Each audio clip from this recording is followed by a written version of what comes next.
If Westmore is indeed a family, we would all agree that a family loves unconditionally, listens understandingly, lives united relationally, and loves and learns intentionally, right?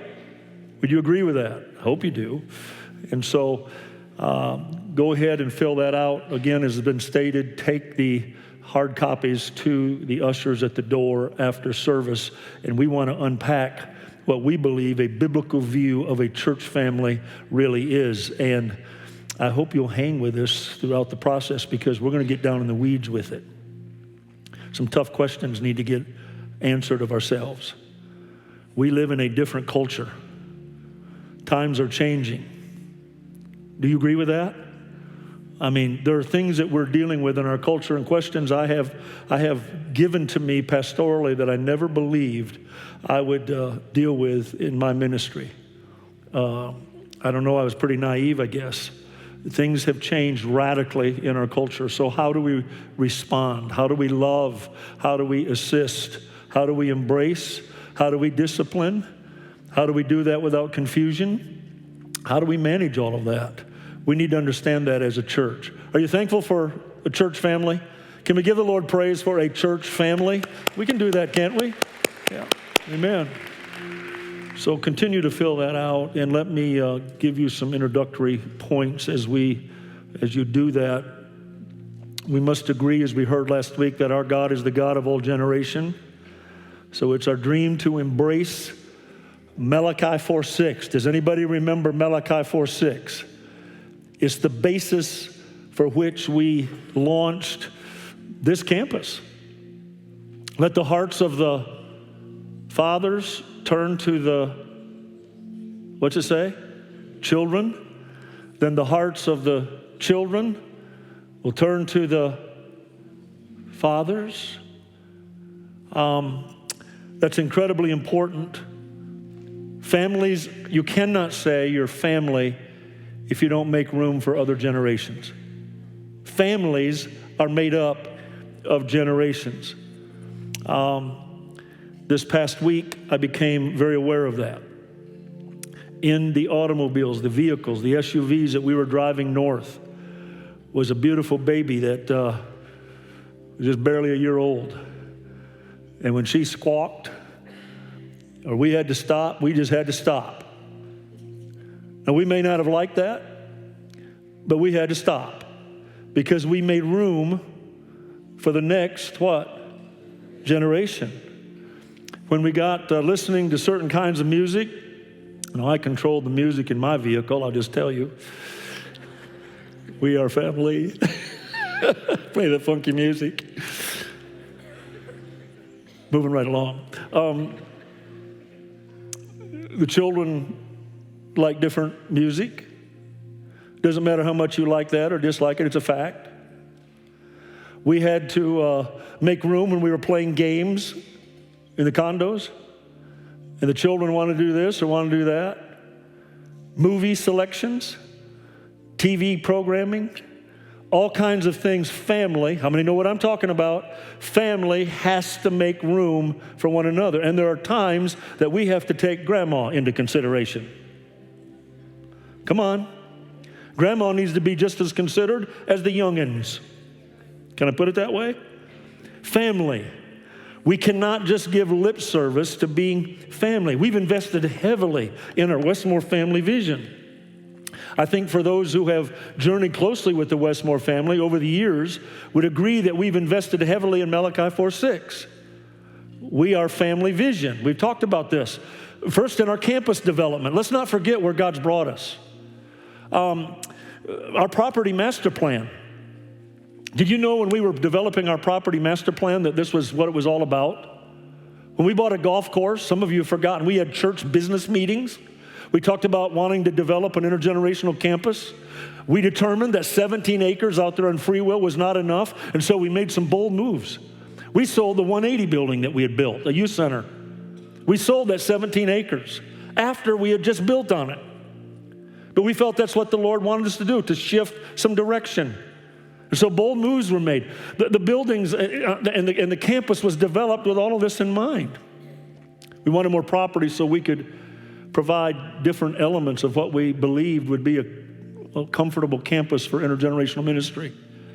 The buildings on the campus all were designed to keep in mind the family generations. Our partnership with the Heritage Place, thank you, Steve, this 36 homes out here on the left was a partnership. And we thank God for that partnership with Heritage Place, the active adult housing development, the legacy partnership. It's about the aged. We love the aged, do we not? How many love your fathers and mothers? Shame on you if you can't say yes. We love our fathers and mothers. Active adult housing development, the legacy partnership, then the student ministries building. And now our Westmore Ministry Center, which houses the Westmore family, the Montessori school, and is a place for all generations to worship. The recent investment into the West, our college ministries. I'm telling you, the college ministry's blown it out of the water. I don't know if you know. You ought to come by sometime on a Thursday night and just see what God's up to. That youth center's full. And exciting to see university students and college students gather together and worship God in a way that fits their generation, and they're free to do that. Can we give the Lord praise for that? That's an exciting thing. We're thankful for that. The Music Academy, conferences, were all things that we designed this building here to do. It was all kept in mind, the family. Our architecture was designed with intentionality. Family was on our mind.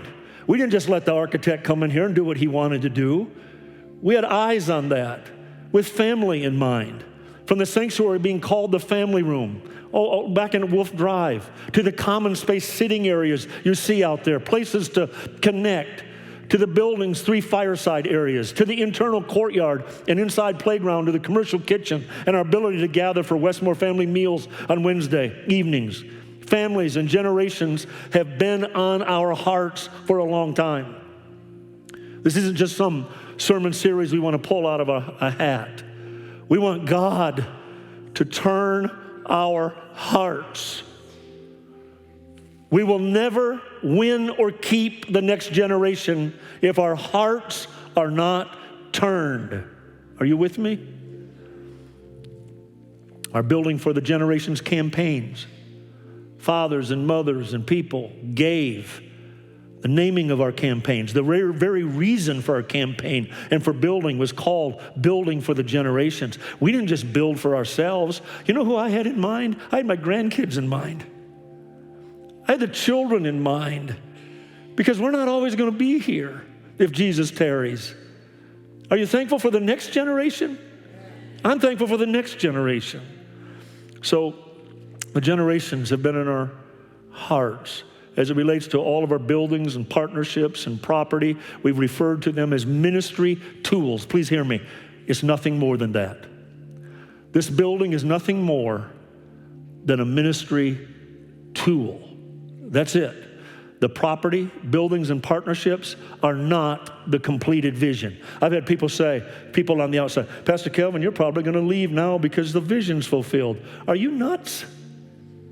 You're crazy. This isn't the vision. The vision is people. The vision has to be children coming to know Jesus, their values impacted by the power of Christ. And there comes the challenging point. To say we are family representing the generations in the family, to say we are intergenerational, to say that this is who we are, takes more than drinking coffee in the common space. It takes more than music genres here on the stage and fancy lighting. It takes more than dimming lights or making lights bright to satisfy another generation. It takes more than all of that mess. It takes our hearts being turned toward Christ and toward one another. It's about making room for one another, while at the same time not compromising the essence of our faith. Can we give the Lord praise for our belief and our faith and what we stand on today? For us to be an intergenerational church which truly embraces family, and Malachi 4:6 has to become a reality. Our hearts must be turned. It's like my family or your family. We can't have generations. You can't have family without generations. And today, my own family. There's 4 generations represented in this church, just as the Ray family or the Clanton family or the Winters family. I could go in there. I shouldn't start naming names. Family after family after family. We see 4 generations. In fact, in a couple of cases, we've seen 5 generations, a part of our church. And I thank God for family, don't you? Because our hearts, the same way we're turned toward one another in our homes, we have to turn toward one another in our church. The bottom line is that our real vision, listen to me, our real vision is to build people, not buildings. It's to build people better. To build people, we must build disciples. We must build overcomers. Because we have some of our own kids, and not only kids, adults, that get trapped and enslaved and put in bondage. But to build them up, we've got to help them overcome. We have to build leaders. We have to build up people in crisis. And yes, we have to build up the next generation. I love family. Family is belonging. Family eats together. That's why the kitchen was intentional. Family is forgiving. Family guides. Family corrects. Family says, you're welcome. Family provides a place at the table.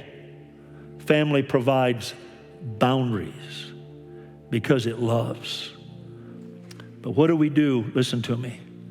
What do we do when we lose someone in the family? When they struggle, when they leave the faith, when they practice things in the Bible that's clearly called sin. What do we do? What do you do in your home, and what do we do in the church? Well, in a healthy family, we love unconditionally. We love unconditionally. At Westmore, we must understand that we have to love unconditionally.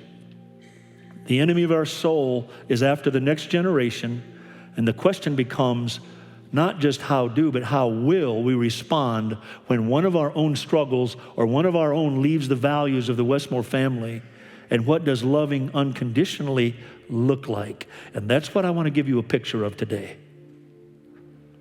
What does loving unconditionally look like in a family or in a church family? There's some principles I want you to briefly consider, and we're going to move through this very quickly. When we've lost one of our own, our very own, turn to Luke 15 very quickly, Luke 15. When we've lost one of our own, hear me, we have to stay on the porch.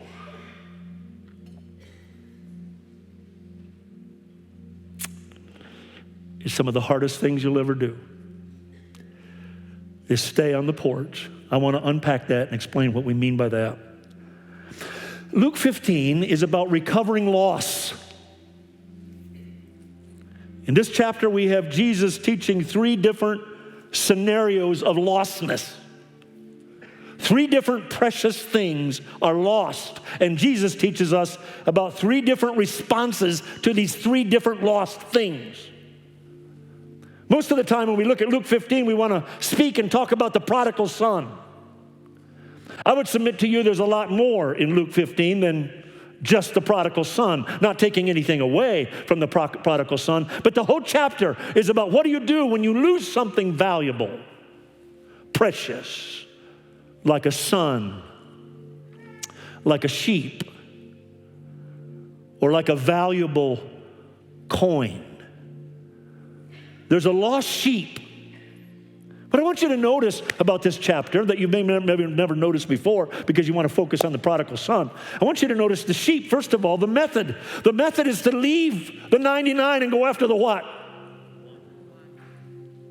Why? I asked myself as I brooded over this for weeks, why is the methods different? The prodigal son doesn't leave, the father doesn't leave the porch, but for the sheep, he's told to go after the one. But when you look at the context of the sheep, there's a search and rescue motive. The sheep is lost and helpless. And the good shepherd goes after him, and the lost is found. You not only have a sheep, you have a lost coin. There's a look and search effort.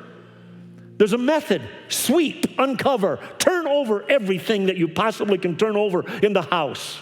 There was dirt floors on that day, and they would sweep, and no doubt she got on her hands and moved dirt and moved whatever she could do to find this lost coin. Where was it? What was her motive? It was valuable.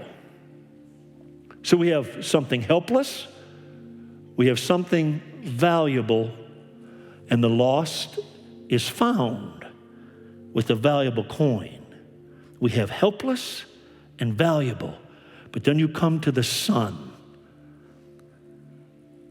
And it's all about loving while expecting a return. Watch this, Son, the method. The method was not to go after, but to stay on the porch. Parents, there's some of you here today that need to hear me. I've been there. Debbie and I have been there. There's times you have to stay on the porch. Don't pursue.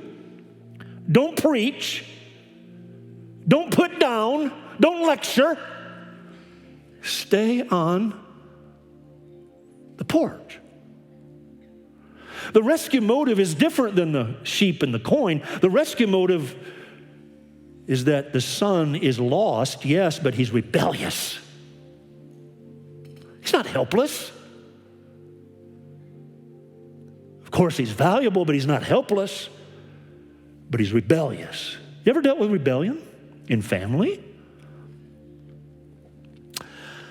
If you'll notice, the recovery effort or finding process was very different for each. I'm going to read this and I'm going to make some comments. You know what quickened me about this? Several weeks ago, I did Dwayne Vaught's funeral. I never thought about this before. But I got remembering all the conversations I had with Dwayne years ago about his son, Aaron. Aaron's here. I don't know if Aaron's here this morning, but Aaron's part of our church. Aaron was as lost as you could get. Hooked, entrapped, bondage, drug dealer. What do you do when a son you've raised right, you think you have, heads off in a direction like that? And Dwayne would talk to me, and I remember we didn't use this language, but the concept was the same. I've got to make a stand about what's right, but I've got to put him in the hands of the Lord, and I've got to let God have him and do with him what he's going to do. And I'll never forget, it got rough on Aaron. Aaron almost died twice. I remember getting a call. Debbie and I jumped in the car and flew to Chattanooga. I don't remember what years it was. We'd been pastoring here that long. And Aaron had, I don't even remember which one was first. I think the first one was he got beat up by a gang in Chattanooga. A drug deal went bad. Hit in the head with a ball bat. I've told Aaron for years that's what's wrong with him. Hit in the head with a ball bat. They didn't think he was going to make it. Brain swollen. I remember getting in his ear in ICU and praying with him and talking with him, and he couldn't hardly respond. And then when he finally could respond, I said, Aaron, don't you think it's time to give up? And Aaron, I'll never forget him whispering, I'm not ready. I watched his mom and dad's heart break. A few years later, Aaron miraculously recovers. He's riding a motorcycle, I believe it's out on Highway 64, doing crazy things with a group of guys, wipes out. They say he's going to die again.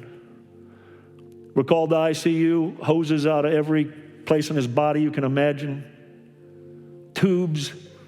Didn't think he was going to make it. Same process, got in his ear. Aaron, it's time to give up. I'm not ready. This is real life. We've had families in our church that have been dealing with entrapments, perhaps not on the same level. We have Westmore kids who, for whatever reason, will get off the rail. You say, Pastor, don't say, yeah. Get off the rail. When we get into drugs and we start messing around with things like fentanyl and other kinds of drugs, that's off the rail. I don't mind saying it. There's a better way. But thank God for people like Russ Coffey, an anchor point who've been there for us time and time and time again as we walk people through processes, and when it gets bad enough, they come back and want help. It's hard to stay on the porch sometimes. As a church family, how do we love through that? How do we love, especially when we disagree with perhaps the way the parent is handling it? How do we find love unconditionally in settings like that? One of the things that Dwayne and I had in common was I had an older son who got off the rail. I'm talking about got off the rail. And Debbie and I went through it. I'm not getting into all of his story. It's been very costly. But I'm thankful that the Lord got me to a place one day when I took him in hand physically. I was going to fix it. It's my nature, and it's a weakness. And I was determined I was going to fix it. And I'll never forget that night. He had mouthed off to me as a college basketball player, and I didn't care if he was 6'6" or 7 foot. I was going to fix him. And the Lord spoke to me. And I'll never forget, after being physical with him, the Lord put this revelation in my heart. I had to stay on the porch. And I told him I'd never touch him again, and that he was in God's hands. Just don't disrespect me that way ever again. Don't tell me it's none of my business when I'm paying all the bills. And I'll do my best to treat you like a man. And I told him he knows better. I'm not going to talk to him again about what he's doing wrong or right. He's in God's hands. A year and a half later, he almost died 3 times. That's not an exaggeration. Am I right, Miss Debbie? In a car accident, well, a couple car situations, a boating accident. We almost lost him. And by letting him go, the Lord did more work in that year and a half than I could ever do on my own. And God brought him back.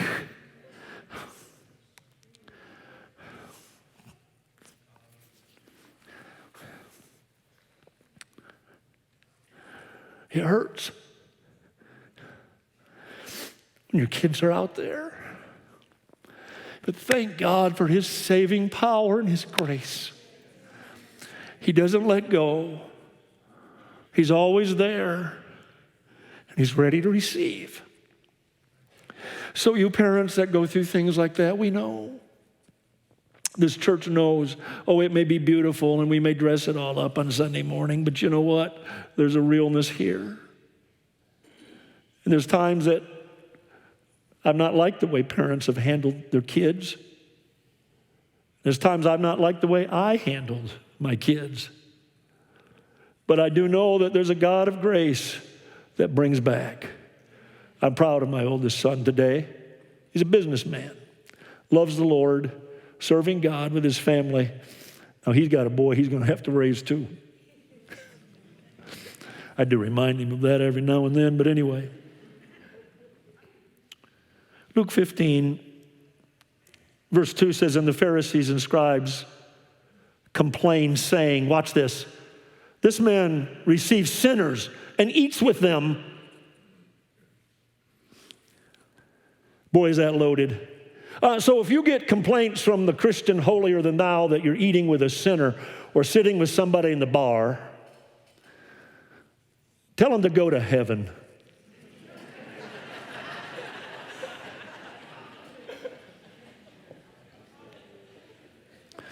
I don't need any emails on that either.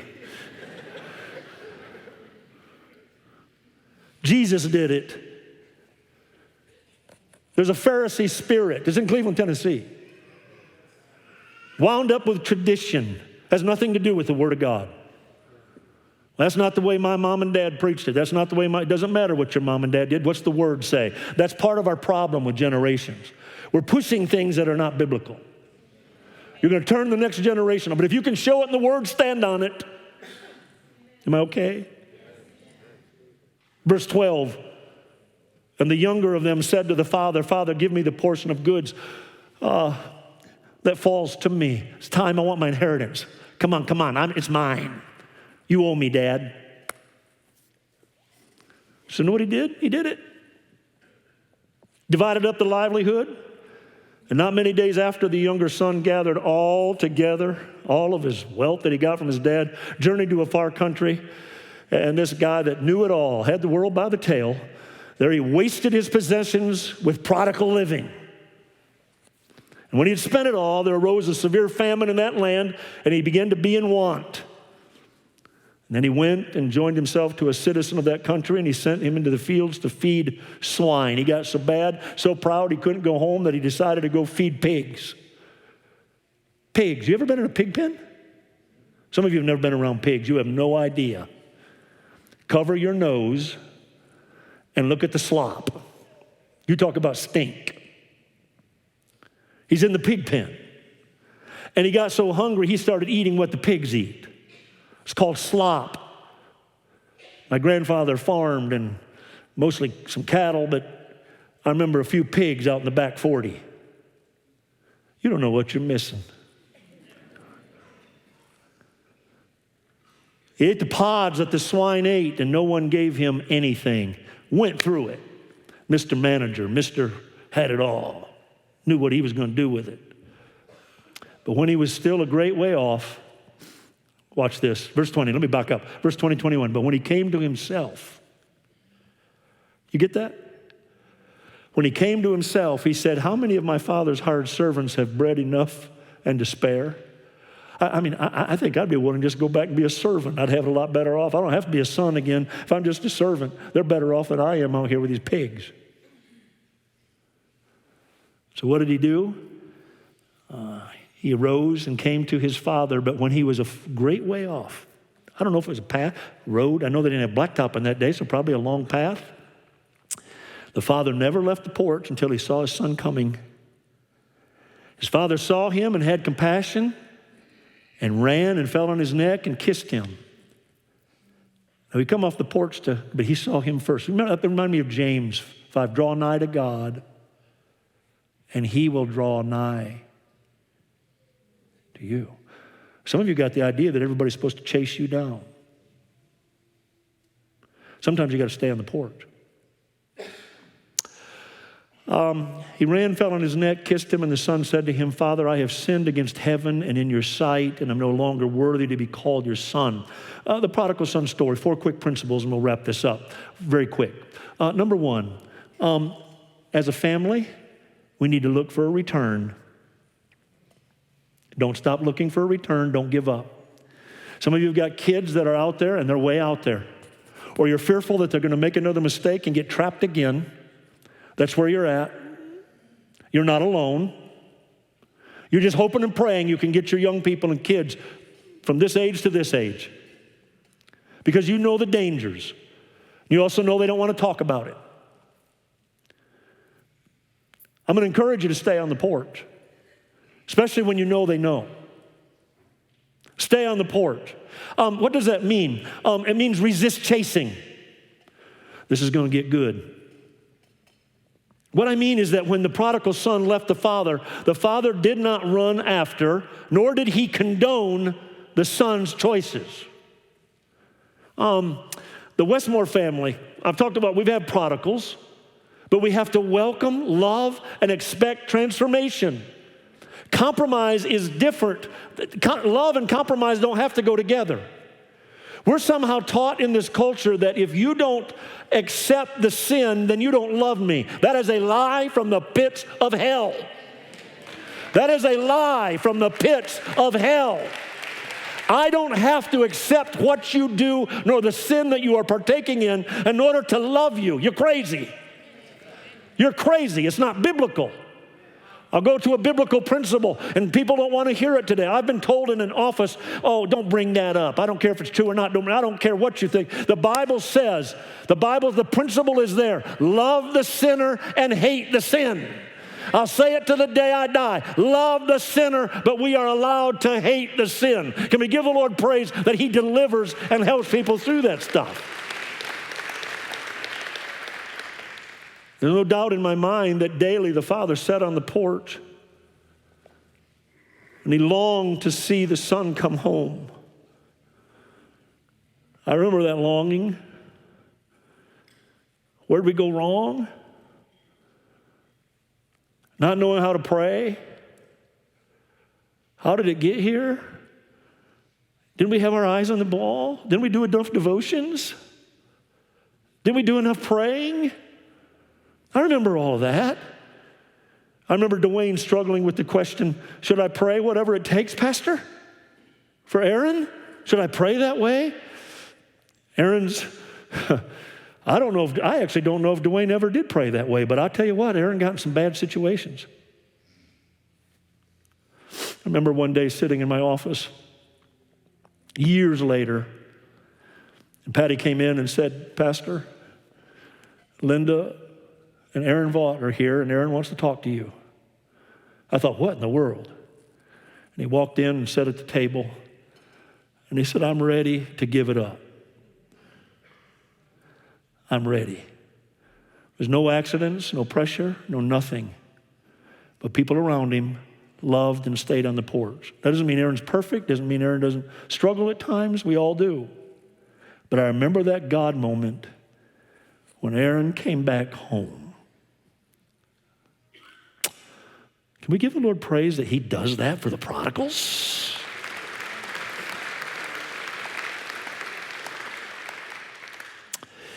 He resisted chasing the son. Like most of us, he hated the sin. He resisted condoning. But oh, how he loved his son. Instead, he stayed on the porch, praying, hoping, dreaming, peering down the path or across the field, looking and anticipating. And through the years, I've advised many who are dealing with wayward sons, like I've had at times, and daughters, to stay on the porch. And I'll tell you, it's not easy. And I'll also tell you this. Oh, so many of us can come up with quick judgments when it's somebody else's son or somebody else's daughter, but oh, you change when it's yours. Oh my God, things that you said you're never for, I'll never condone, but when it's yours, that whole attitude will shift. Suddenly all that love comes out because it's yours. You know what? I want in our church, our hearts to be turned to where we can love people when they fall. And love them back. Recently, while coaching a grandparent and a parent whose child joined the cause of the LGBT, it's far more common than you think. The causes are being joined. I remember this grandparent saying, what should we do? And I was preparing for this message that would be spoken sometime, and I alluded to it at Dwayne's funeral. I told them, I used this language, stay on the porch. There's nothing you can say that they don't already know if they've been raised. You're not going to be able to pound anything in their head. They've got to work through it. Stay on the porch. Am I making any sense?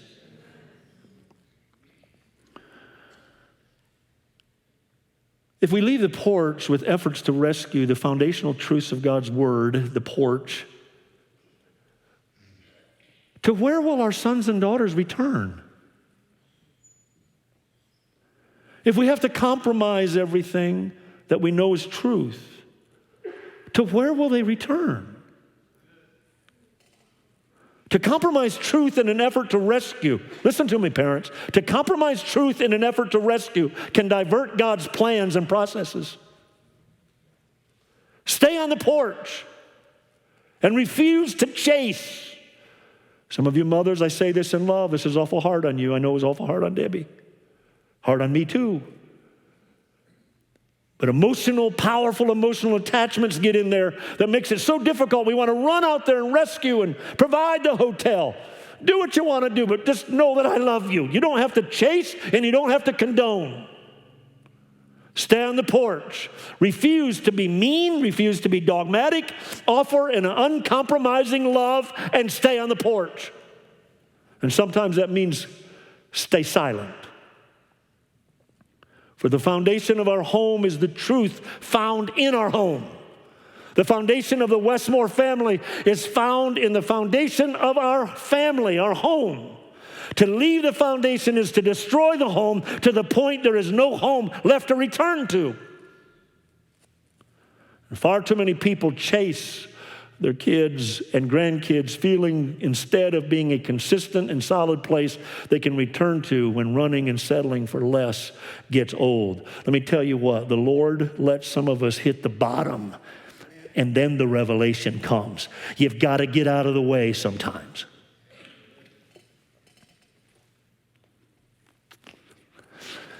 Help as long as it's helping. But when the help is no longer wanted and being rejected, stay on the porch and put them in God's hands. And be there ready to embrace. Secondly, we'll quickly not only lean on, not on your own understanding. What do we mean by that? Embrace and encourage them. The son's return was banking on his father's love and faithfulness. The son knew the father loved him. The son who is living in a pig pen, sitting in a pig slop when it finally gets bad enough, returns. So I'm sure he had some questions in his mind. Why? In fact, the Bible says that. Why should I continue to live this way? The servants over there are living better than I'm living. I could have my father's blessings on some level. Why do I got to live this way? Why do I got to live in pig slop? And when I could live in a palace or a nice house. So he starts the journey back home. Now watch this. This is where it gets tricky. You've got to resist pride when this happens. The experiment didn't work. It's hard for a young'un, if I can use that southern language, it's hard for a young'un to admit that. The experiment didn't work. I thought it was going to work out this way, and it didn't work. Listen, if you're ever going back home, you got to give up the pride. If it didn't work, it didn't work. Stay at it. And so, for the family with generational differences to work, pride must be resisted on both sides. To the son, the experiment didn't work, admit it, and get yourself back home. To the father, watch this, fathers, be careful, resist pride. It's not time to say, I told you so. It's not time to question why. It's not time to say, why did you mess up and walk away from that scholarship? Or blow that relationship. If you just would have listened and didn't do it. It's not time for any of that. That's pride. That's you having to be right. And that tells me you got a problem too. Am I okay? So resist pride and rest in perfect love. Don't lean on your own understanding. Rest in perfect love. Don't leave the porch. Thirdly, let go of your dreams and disappointments. In other words, many of you have dreams for your kids, and they're not necessarily their dreams. Entertain the idea of starting over. Isn't he a God of new beginnings? What do you think resurrection is all about? I can have a new beginning every day. Really? Yeah. That's resurrection power, being active in my life. What happened? I'm forgetting those things which are behind. Behind might be an hour ago. I'm forgetting those things which are behind. Put it under the blood. Lord, I missed it. Put it under the blood. Get yourself back up. Don't stay on the ground. I remember our football coach used to say, get up off the ground. Forget that play. Let's go get them. Get back out there and get them. You got to put it behind you. Let go of your dreams and disappointments. So how do you do that? Well, keep looking. Hit that day, his son began the long journey of coming back home. After that long journey, the father sees someone coming up the road leading home. I can just imagine that setting. Is it him? It looks like him. It walks like him. Is it him? He's watching, he's observing, he's peering, and suddenly he realizes it's him. Now it's time to leave the porch. The son has come back home. So he's looking, and he had to let go. The father ran to the son. There was no I told you so. There was no condemnation. There's no did you learn your lesson. You'd be shocked at how many from the older generation approach everything that way. The father let go of the idea that the son had disappointed him, wasted time, and perhaps squandered opportunity and refused to carry his weight on the homestead. There was none of that. It was kill the fatted calf. Let's have a party. Oh, this makes some of you uncomfortable. Where's the discipline? Can't you leave that up to God too? Maybe the discipline was eating pig slop. You really going to discipline him more than what he's been through? He let go. and he lovingly embraced. Sometimes we have to entertain the idea, I'll say it again, of starting over. Lastly, fourthly, love those that don't understand. I'm telling you, when you're dealing with your family or the Westmore family is dealing with somebody, there's people in our church sometimes that do not understand. I felt the pressure. Well, pastor makes that stand. When is he going to deal with this? When is he going to deal with that error? Why is that person allowed to serve in that role right now while they're doing this and doing that? Will you get a life?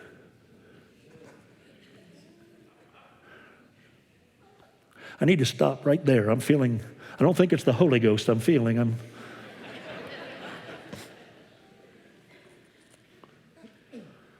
Love those that don't understand. If you know how many times we have to deal with people that just don't get the big picture. They got that much of it. They have no idea. And then they want to know the whole story so they can put together why you're responding the way you are. It's none of your business. Maybe I know things you don't know. Maybe I've been dealing with things behind closed door that you have no idea of, so be quiet. It's better than saying shut up. Stop your lunch conversations about how pastor's dealing with this or how the church leadership's dealing with this and know that we're doing our best. We got a soul here. It's not just your judgment at hand here. We got somebody we're trying to love and help and care for. So love those that don't understand. The brother didn't understand. I'd have been tempted to swat that brother.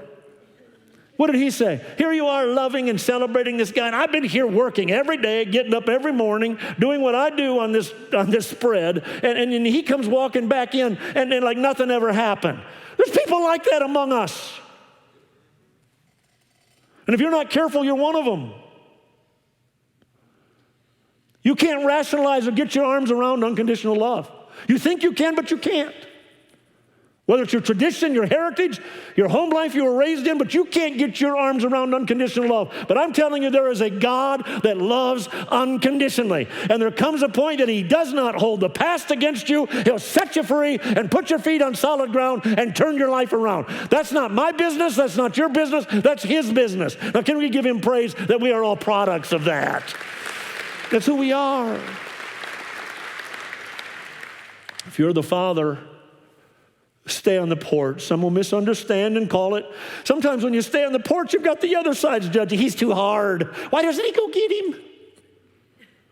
Why don't he go put him in a Holiday Inn? He knows his boy's out there. He's been told 5 times. He's too hard. He's staying on the porch. You got those judgmental people. Listen, when your family gets in the weeds or somebody gets in the weeds, it happened with us, it'll happen with you. There's somebody that's going to look down their long nose and think they knew how to do it better. I love you. That was the brother. If you're the son, remember the father wants to bless. He just wants to bless you. If we're a church, we want to bless. We want transformation. We want repentance. We want someone to come home. We're not going to justify or condone actual sin. I've had to tell many people in 21 years here, in your sin, we want to love you, but if you're an adulterer and you're going to come in here and pick and try to put your eyes on another man's wife, just know you're going to be confronted. If you're going to come in here and try to pick off somebody of the same sex because you got a problem, just know you're going to get confronted. Doesn't mean we don't love you. Doesn't mean that we don't want you here. Doesn't mean that we don't care about you. But you're not going to come in and mess this family up. But we're going to stay on the porch and hope for you to experience the loving transformation power of Jesus Christ. Because we all need it, no matter what your battles are. There's not one battle worse than another. We all have battles. We all have issues. We all face stuff. That's the reality. But we also have to love. And discipline doesn't mean that we don't love. It means that we care about everybody involved in the family. Am I okay? Love. Loving somebody coming back home, no matter how bad they've been, no matter what they've been involved with. We can love. We can say there's room for you. Some of you are sitting here, and I know stories in this congregation that many of you don't know. And I look out, I'm so thankful you're here. I'm so thankful that you got back up on your feet and made it work. I'm thankful for that.